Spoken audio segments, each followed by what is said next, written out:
하늘의 푸른 빛과 같이 깨끗한 죽음은 군동을 정화합니다. 허무에 비친 고요한 밤은 대지에 군림하였습니다.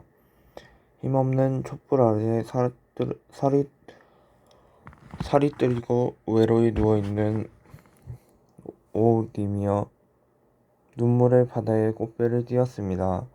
꽃배는 님을 싣고 소리도 없이 가라앉았습니다. 나는 슬픔의 산매의 아공이 되었습니다. 꽃향기에 무르녹는 안개에 취하여 청춘의 황야에 비틀걸음을 치는 미인이여 죽음을 기러기 털보다도 가볍게 여기고 가슴에서 타오르는 불꽃을 얼음처럼 마시는 사랑의 광인이여 사랑의 병들이여 자기의 사랑에게 자살을 권고하는 사랑의 실패자여 그대는 만족한 사랑을 받기 위하여 나의 팔에 안겨요. 나의 팔은 그대의 사랑의 분신인 줄을 그대는 왜 모르셔요? 우리 7명은 마지막까지 학교에 남아 버스를 기다렸다. 매일 일어나는 평범한 일상으로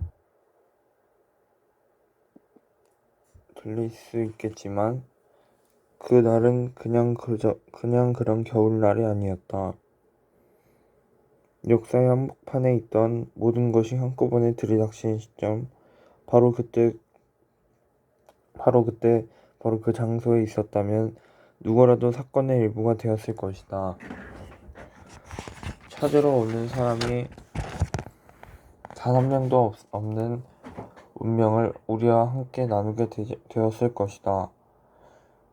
그날 그 후로 일주일 동안 지치지 않고 내린 눈보라가 시작되었다.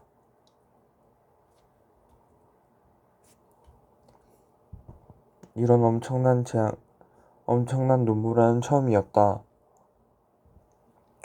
지진과 하일처럼 이 역시 자연재앙이었다. 눈보라만 아니었다면 그 뒤로 벌어진 모든 일이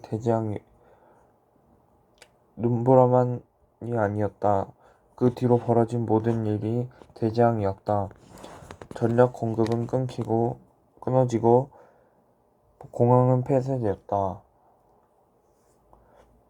눈보라는 땅바닥을 때리듯 매섭게 몰아쳤다.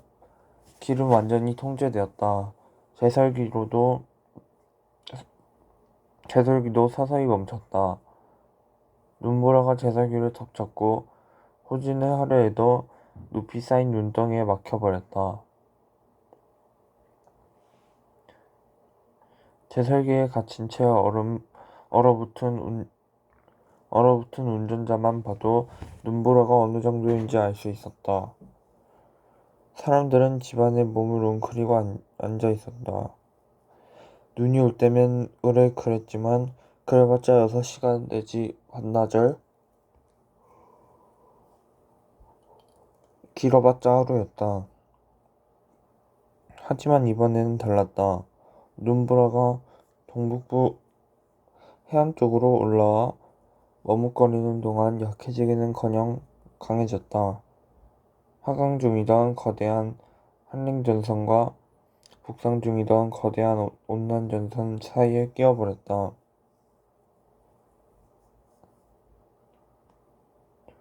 그 결과 대서양 주변에서 생성된 습기가 눈비가 되어 다시 땅으로 떨어졌다. 사람들은 집안에서 혹은 대피소에서 사태를 지켜보며 남아있는 음식을 세고 또 셌다. 사람들은 한결같은 질문을 던졌다. 눈보라가 얼마나 더 오래 갈 것 같아요? 날마다 똑같은 질문이었지만 첫날에는 전등 밑에서 며칠 뒤에는 촛불 곁에서 그 후로는 깜깜한 어둠 속에서 으슬으슬 떨며 물어야 했다. 하지만 그런 사람들은 그마저도 불행 중 다행이었다. 이 시대의 발단부터 우리 곁에는 아무도 없었다. 그저 우리끼리 창밖을 내다보며 하염없이 내리는 눈을 지켜보았다. 처음에는 고세 선생님이 우리 곁에 있었다. 고세 선생님은 역사를 가르치고 미식축구부 보조 코치를 맡고 있는 무뚝뚝한 남자 선생님이었다. 고세 선생님은 군대를 이끄는 장군처럼 행동했다. 몰라서 그렇지 어쩌면 군인 출신일 수도 있었다. 선생님은 도움을 요청하러 간다며 어깨로 문을 밀어제치고 밖으로 뛰쳐나갔다. 그 뒤로 다시는 볼 수 없었다. 우리는 기다리는 사람 명단에 고세 선생님을 추가했다. 전조등을 비추며 눈길을 내고 달려온 차들이 우리를 태우고 집으로 돌아가는 장면을 상상했다. 어른들이 조수석 문을 열며 올라타라 어서 집에 데려다 줄게 라고 외치는 모습도 상상했다. 하지만 우리는 아무 데도 갈 수 없었다. 전조등 따위는 보이지 않았다. 고세 선생님, 제이슨 아빠, 크리스타 엄마, 우리가 기다리고 있는 그 누구도 오지 않았다. 아무도 우리를 어떻게 해줄 수 없었다. 오직 우리 일곱 명뿐이었다. 우리 일곱 명과 끝없이 내리는 눈이 전부였다. 아침부터 눈이 내리기 시작했다. 나는 2교시 생물 수업이 시작되고 나서야 눈이 내리는 걸 눈치챘다. 어쩌면 1교시가 끝날 즈음 내리기 시작했는지도 몰랐다. 눈이야말로 시간표에 따라 움직이는 포로 신세는 아니니까 얼핏 보기에는 그다지 많이 내리는 것 같지 않았다. 이번 달엔 이미 많은 눈이 내렸기 때문에 대수롭지 않게 여겼다. 눈송이는 백설탕 알갱이처럼 아주 작고 기운이 없어 보였다. 하지만 3교시가 시작될 즈음에는 분위기가 심상치 않았다. 교실 여기저기서 수군거리기 시작했다. 오늘 일찍 보내줄까? 피트가 물었다. 우리는 공책과 필통 등을 챙겨 시청각 교실로 향했다. 창밖을 내다보았다. 눈송이들은 한껏 부풀어 있었다.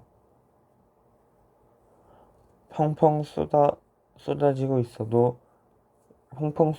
있었고 이미 창틀에 5cm 정도 쌓여 있었다.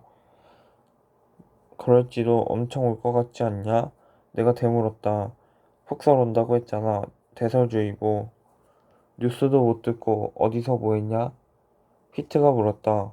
학교 운동, 숙제, 기타 등등. 그래서 빌어먹을 날씨 채널은 못 봤다. 봤다면 이 살벌한 날씨에 척수딱지가 붙은 농구화를 신지는 않았겠지. 나는 운동화를 내려다보았다. 예고대로 큰 놈이 오면 학교에서 일찍 보내주겠지. 네 생각이 맞길 바란다, 윈스. 피트가 비아냥거렸다. 내 이름은 스코티 윈스이다. 스코티로 불리는 게 좋다. 하지만 대부분 사람들은 심지어 내 친구 녀석들도 날 윈스라고 부른다. 발음하기 쉬워서라는 생각도 들지만 범생이란 뜻인 윈스를 더 재밌어하는 사람들도 있는 것 같다. 그렇다고 신경을 거슬리는 건 아니다. 실제로 노스티 스트림스 따위로 불리지 않는 것만으로도 기쁘니까. 아무튼 나는 운동선수이고 내 성이 몰아불리던 마음 편히 갖기로 했다. 꼬맹이 시절부터 농구를 잘하거나 망칠 때마다 사람들이 윈스라고 부르는 소리를 들었다. 지금은 내 농구복 상의 등판에 윈스라고 박아두었다. 관중석에서 사람들이 윈스라고 외쳐드는 광경을 상상하면 언제나 짜릿하다. 팬들이 연호하는 이름은 그 어떤 것이든 기분 좋게 들린다. 어쨌든 이게 나다. 내 소개를 한 셈이다. 나를 좀 다르게 보는 사람들도 있을 테고 좀 더 근사하게 말해주는 사람들도 있을 테지만 남들이 뭐라고 하든 신경 쓰지 않는다. 모든 사람들이 남 일에 왈가왈부하는 것도 아니니까 신경 끄면 그만이다. 그날은 화요일이었고 하늘에서 눈이 내리기 직전까지만 해도 내 레이더망에서 가장 중요한 건 농구 시즌이 시작되었다는 사실이었다. 그날 밤 첫 경기가 홈에서 있을 예정이었다. 그래서 피트가 오늘 일찍 보내줄까라고 물었을 때 나는 오늘 경기가 취소될 거로 들었다. 피트와 나는 보는 관점이 달랐다. 피트 두보이스는 내 절친이다. 제이슨 길레스피도 함께 우리 셋은 꽤 친하다. 피트는 지극히 평범하다. 그 녀석이 하는 짓이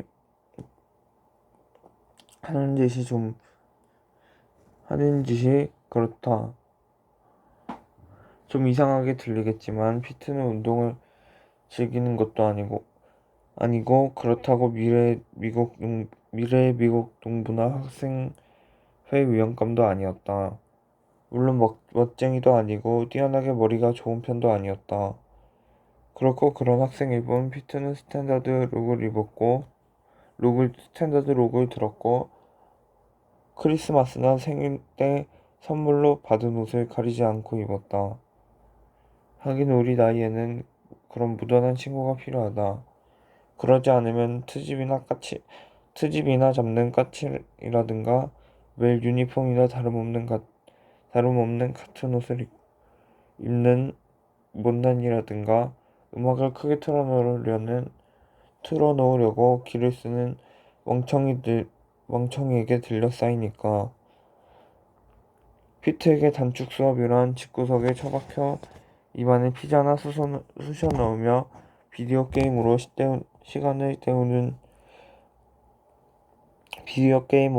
시간이 늘어나는 걸 의미했다. 반면 내게는 농구 경기가 없는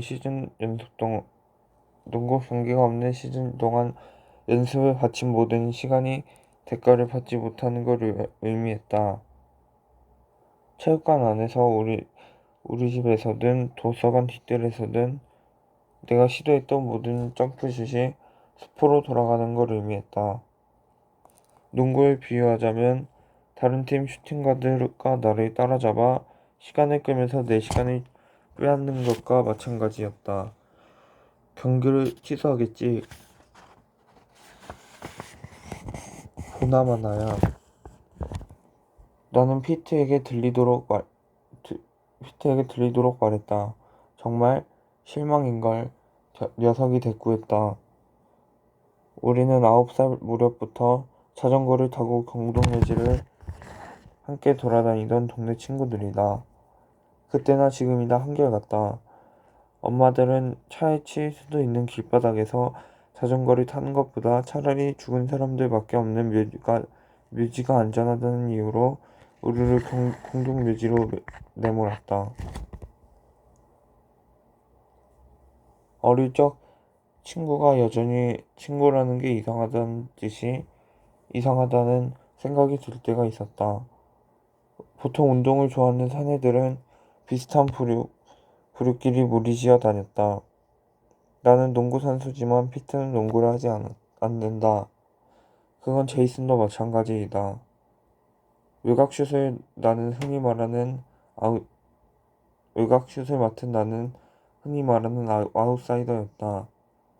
몇 명 되지 않는 2학년 중에서 카일 같은 스타도 조이처럼 내내 벤치 신세도 아니었다. 덕분에 팀 선수들과 어울려 다니지 않아도 아무런 문제가 없었다. 그들은 내가 전반전 주전 선수로 뛰는 것에 만족했고 그 정도가 이번 시즌 내 목표이기도 했다.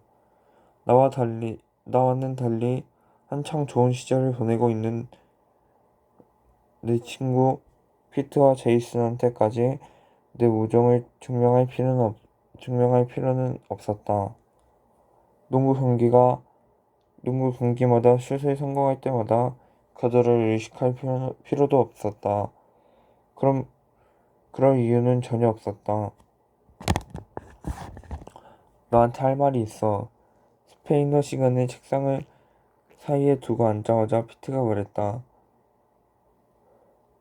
넌 금요일 댄스 파티에 오지 않는 게 어때?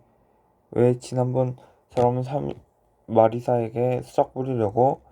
나는 여자애들에게 은근히 추접스럽게 구는 녀석의 행동을 트집잡았다.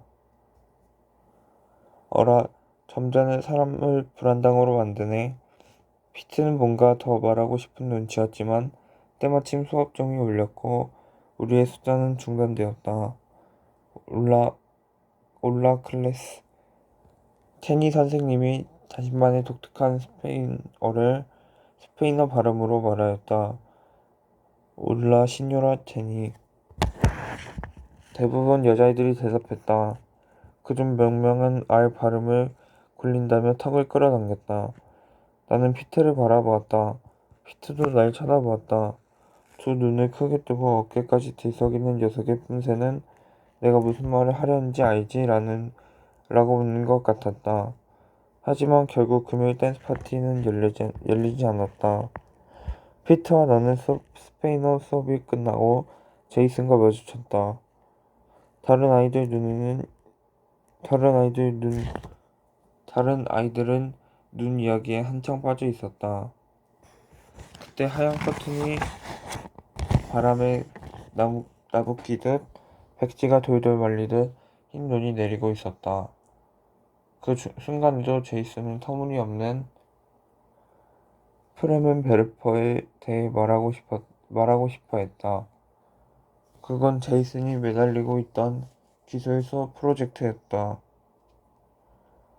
프레멘 베르퍼는 뚜껑 없는 경주용 자동차였다. 제이슨은 반드시 움직이게 한다며 기술 시간마다 열심히 부품을 조립했다. 녀석은 한 학기 내내 그 작업에만 몰두했다. 만일 제대로 작동하지 않는다면 공들인 놀이기 물거품이 될 판이었다. 녀석은 아주 멋질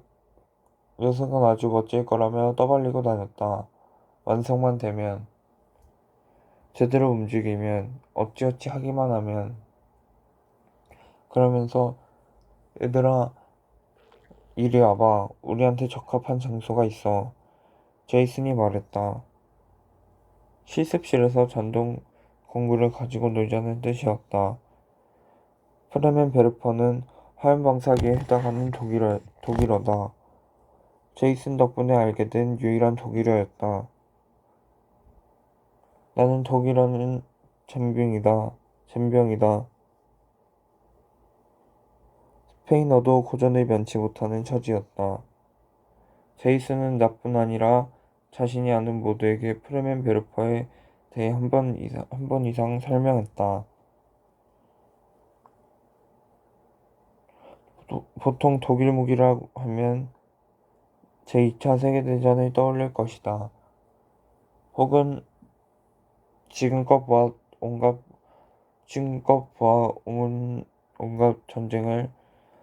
전쟁 영화를 떠올리겠지. 그런 영화들을 보면 제이슨에 대해 조금 더 알 수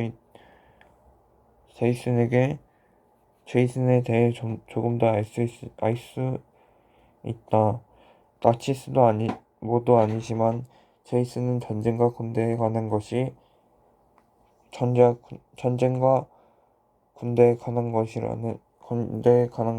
헌장을 했다. 10살짜리 사내 아이들이 빠져있는 것과는 차원이 달랐다. 내 말은 우리도 한때는 아무것도 모르는 10살이었지만 이젠 뭘 좀 알만한 18살이란 뜻이다. 저렇게 미쳐 있다는 건 정신이 조금 위험하다는 신호가 아닐까? 평소에도 제이슨은 사람을 지치게 만드는 경향이 있었다. 아무것도 모르는 철부지 어린애도 아니면서 악질 선생님만큼 심하게 사람을 들볶았다. 솔직히 녀석과 내가 꼬맹이 때부터 알고 지내지 않았다면 나도 벌써 뚜껑이 열렸을 것이다. 제이슨의 성격을 나타내는 좋은 예, 장거리 그곳에 그대로 있는 것이 차선이라는 문구가 적힌 소매 파란색 셔츠를 입고 있었다. 그 문구는 전화 회사의 구닥다리 슬로건이다. 하지만 제이슨의 셔츠에는 그 문구와 함께 저격수들의 총이 그려져 있었다. 안 돼, 오늘 밤 시합이 있어. 내가 말했다. 일이 쇼 동안 아무 반응도 하지 않았다. 피트와 제이슨은 웃거나 눈알을 굴리지 않으려고 참고 있었다. 나도 그 애들의 속마음을 알고 있었다. 어쩌면 한마디를 덧붙였다. 잔뜩 좀 목소리로 그 정도면 적당히 대응한 거라고 생각했다. 그런 일은 절대로 일어나지 않을 거야. 제이슨은 손으로 창문을 톡톡 건드리면서 눈 내리는 창밖을 가리켰다. 밖을 내다보지 않아도 녀석의 생각이 옳다는 걸 알 수 있었다. 하지만 손으로 창문을 두드리는 소리는 짜증났다. 그러거나 말거나 내 반응 따위는 무시하는 태도로 보였다. 오늘이 시즌 첫 경기인 걸 떠올렸다. 내 말 좀 들어봐. 거의 다 끝냈어. 조만간 엔진 테스트를 할 수 있을 거야. 제이슨이 말했다. 그래, 그 다음에는 그 이상한 밖에 엔진이 달아놓을 새로운 방법을 찾아야겠네. 그것도 제대로 작동해야겠지만. 피트가 말했다. 우와, 뭐가 그리 삐딱하지? 제대로 작동하면 어쩔래? 제이슨은 기분 나쁜 티를 숨기며 물었다. 그보다 폭발해버리면? 내가 끼어들었다. 글쎄요시다. 폭발한다면 지켜볼 만하지 않을까? 제이슨은 피식 웃으며 대답했다. 그래, 뭐 세상에 사는데 이 손가락들이 다 필요한 건 아니니까.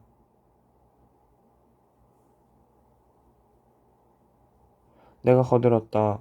우리는 이때부터 시답지 않는 농담을 주고받기 시작했다. 제이슨은 비난하고 나서 혼자 내버려 두고 자리를 뗄 수는 없었다. 왜 그런지는 설명하기 어렵다. 이유를 말하자면 한두 가지가 아니니까. 우리는 남아서 녀석을 돕게 되리란 걸 알고 있었다. 하지만 아직도 확인해야 할 것이 남아 있었다. 내 생각은 그렇지 않아.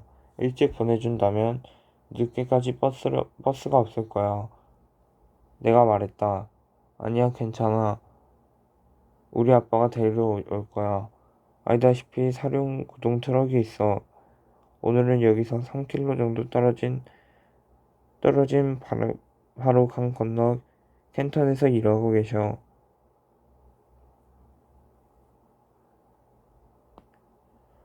우리 학교는 한때 농장으로 사용했던 넓은 지역에 있었다. 인적이 드문 곳이었다. 평상시라면 3km가 그리 멀게 느껴지지 않았을 것이다. 하지만 눈비가 내릴 때는 예외였다. 나는 밤새 여기에 있고 싶지 않아. 피트가 말했다. 아무리 늦어도 4시쯤에는 끝나실 거야.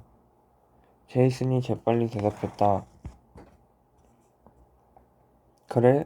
하지만 실습실을 열어둘까? 할로웨이 선생님도 다른 사람들처럼 집으로 돌아갈걸. 지금 농담해. 그 선생님은 방과 후에도 우리가 남아있는 걸 좋아하잖아. 그건 사실이었다. 이 늘스그레한 선생님은 자신의 수업에 학생들이 흥미를 보이면 티를 내며 좋아한다. 나갈 때는 문을 잠그도록. 제이슨이 손짓을 멈추고 말했다. 할로웨이 선생님 목소리와 그럴듯하게 유사했다. 나는 피트를 쳐다보았다. 피트가 어깨를 으쓱해 보았다. 제이슨의 엉터리 차만큼이나 어설픈 몸짓이었다. 사실 피트와 내가 짐을 끌만한 다른 일이 있을성 싶지 않았다. 농구 시합은 없을 테고 피트한테는 그저 그런 화요일뿐이었다. 나는 결국 이렇게 말했다. 좋아, 최소한 안내방송을 할 때까지는 기다려보자. 우리는 곧 방송이 있을 것이라고 믿었다.